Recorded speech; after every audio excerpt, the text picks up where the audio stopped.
Here we are at the National Shrine of St Oliver Plunkett in St Peter's Church, Drogheda. St Oliver was born at Lough Crew, Oldcastle, County Meath, about 50 kilometres inland from Drogheda. As a young boy, he was tutored by a first cousin of his mother, Father Patrick Plunkett, who later became Bishop Patrick of Ardagh and later of Meath. The Plunketts were well connected. His own family, his father owned about 700 or 800 acres of land at Lough Crew. They had their own corn mill, they had their own church on the property. And he was related to, his mother was related to the Earls of Roscommon.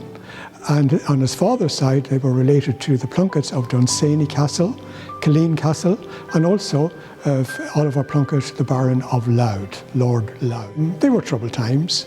The Ulster Uprising took place in 1641, which was soon followed by the Confederate Wars. The Confederation of Kilkenny took place all through the 1640s. And the Plunketts were involved in that. As a young boy, he wished to become a priest, and so he set off for Rome in 1647.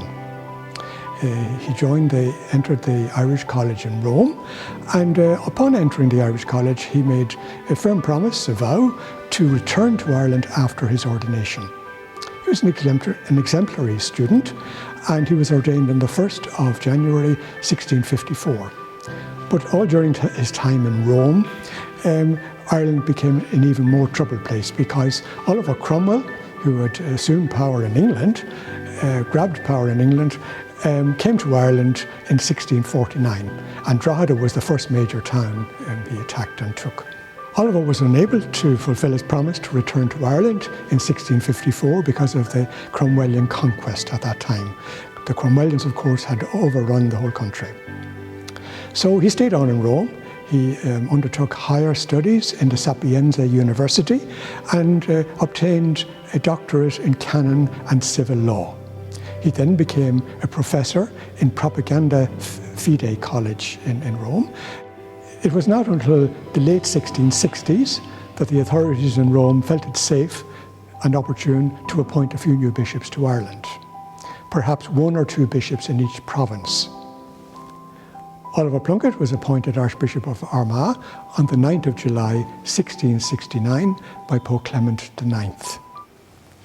He returned to Ireland early the following year, and he came to his diocese in March of that year. Upon his return to Ireland, Oliver found the church in a certain amount of disarray. The church had been persecuted for the previous 30 years or so. One of the first things he did was founded schools here in Drogheda, schools for the youth of the province, and also he found that many of the priests, good men, lacked education. So he brought them here to Drogheda in groups of 25 and up to 50 at a time, where he trained them. He brought peace to the diocese and to the country. On his travels from diocese to diocese, he found many disputes between local clergy, between the Franciscans and the Dominicans over the ownership of old disused monasteries in the various counties, and he settled these disputes. He came to know most of the mass rocks which are dotted across the northern province. Many dioceses had not seen a bishop in 30 years or more, and Oliver wrote that he was confirming men of 60 years or more. While the Civil War in England was long over, Civil War politics continued in the Commons in England. It had become known that King Charles' brother, James, had become a Catholic, and the Puritans and the Cromwellians in the Commons in England were not at all happy with this. The Test Act was brought in 1673, which forbade Catholics in England from holding any office. Titus Oates came on the scene in 1678, and he accused prominent Catholics of conspiracy against King Charles, because if anything were to happen to King Charles, James, a Catholic, would ascend to the throne. They wished to have an Irish aspect to the plot, and Archbishop Oliver Plunkett was drawn into that. They accused him of conspiring to bring a French army into Carlingford. And he was brought on trial to Dundalk, but his trial fell through there. He had no objection at all to an all-Protestant jury at Dundalk. He was then brought back to Dublin Castle, where he spent a few months, and then they brought him over to England, to Newgate Prison in England. He was tried before Lord Chief Justice Pemberton in Westminster Abbey in London. He was not given time for his own witnesses to come across from Ireland.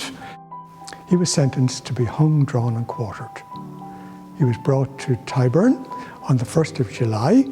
He had no fear whatsoever of such a horrendous death. He asked the Lord from the scaffold to forgive him all his sins. He forgave all those who had given false evidence against him. On the first Sunday of July each year here in Drogheda, we have a celebration of St. Oliver when pilgrims come from all over the country. We have a procession and a Mass here in the church, here at the shrine. Unfortunately this year, because of COVID-19, we won't have a procession, but Bishop Michael Reuter will celebrate Mass at 4 o'clock here at the National Shrine.